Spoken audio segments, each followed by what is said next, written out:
বলেছিলে আমার জন্য লিখবে এমন গান, হবে এক মিষ্টি মধুর প্রেমের উপাখ্যান।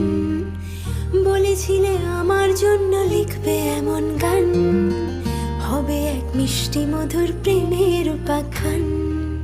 শোনো প্রিয় শোনো দিয়ে মন, সেই গানই গাইছি এখন। শোনো প্রিয় শোনো দিয়ে মন, সেই গানই গাইছি এখন। এখনই গানের ভাষায় স্বপ্ন আশা তোমায় শোনাতে চাই। বলো, শুনতে চাই। কিন্তু তারপরে আর গানের কথা মনে নাই। হায় হায়, তারপরে আর গানের কথা মনে নাই।